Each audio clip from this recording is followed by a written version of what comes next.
Amen. I just wanted to tell all of you, first of all, not that you're not going to hear it 1,000 more times, but thank you so much for coming out tonight. And this event I didn't think it could get any better than last year, and it did. And I think that's a tribute to the people that come around.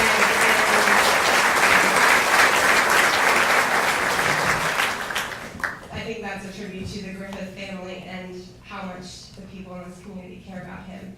And so, Greg's obviously been a big inspiration to everybody in this room, and for poets in particular, we have this compulsive need to do something about that. And so I wrote this poem, and I wrote it in April. And if you know anybody that writes, or if you are a writer yourself, you know that we can't ever leave anything alone. We always have to constantly edit everything. So if you saw a former version of this poem, it is no longer the same thing. So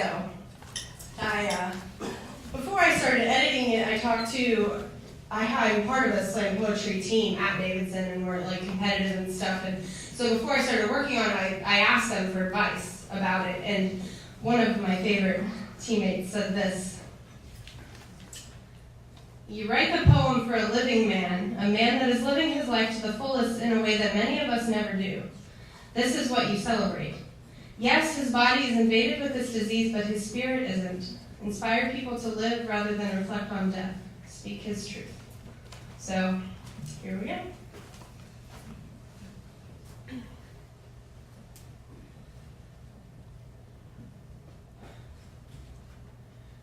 Gregory 1:1. In the beginning, God created the heaven and the earth, and he created man. Thus he created the man Gregory Griffith in his image.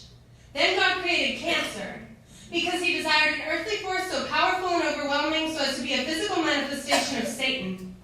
If humans could learn how to beat cancer, God reasoned, they could beat anything. Matthew 17:20. I tell you the truth. If you have faith as small as a mustard seed, you can say to this mountain, move from here to there, and it will move. Nothing will be impossible for you. Gregory 48:1. The townspeople said to Matthew, but what if the mountain grows, shudders and explodes like a volcano in the night? What if molten lava like an avalanche sweeps us off our feet? How are we supposed to move this mountain when we're so off balance? Mark 9:23. Everything is possible for him who believes. Gregory 24:5. Greg grew up a big talker in a little town known for his loyalty, love, and the off-balance running jump hook shot that staggered his 6 a.m. weekday YMCA defenders and swished through the net when nobody expected it to.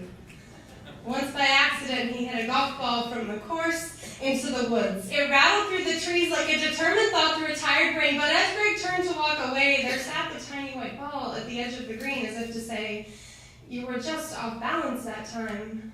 Try again. Deuteronomy 18:15. The Lord your God will raise up for you a prophet from your midst, from your brethren. Him you shall hear. So as the golf ball spoke to him, Gregory spoke to the townspeople. You are just off balance. Satan's greatest pleasure is in knocking us cockeyed with his cancer, but if we face it straight on, the ball will someday roll out of the woods. Although the townspeople were pretty great, everybody could use their own personal prophet.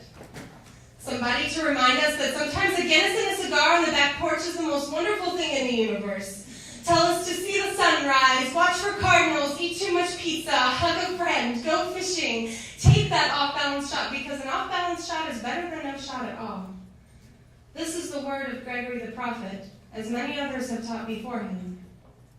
That life is for living, not for dying. Cancer is not a matter of life and death. It is always a case of life and life. So maybe the cancer prophets have already spoken. Maybe one way to beat this disease isn't to cure it, but to learn to live gloriously in spite of it.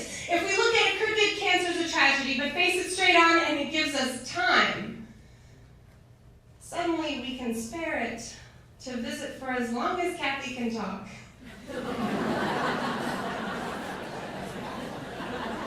It's a long time. Skip work and be a chemo warrior. Sit on the porch and watch the coffee steam and swirls. Time for timeout. For thanks, we have perspective, priorities, community. When Greg's not wobbly with treatment, he has 500 rocks to lean on, none bigger or stronger than his wife and sons. Gregory 49:9. This prophet taught his townspeople that balance is simply a state of mind. That moving mountains takes time, but if we face them straight on, we might find that they don't need moving after all, that they inspire beauty just the way they are. Gregory 50. Triumph in the beauty of life. God bless.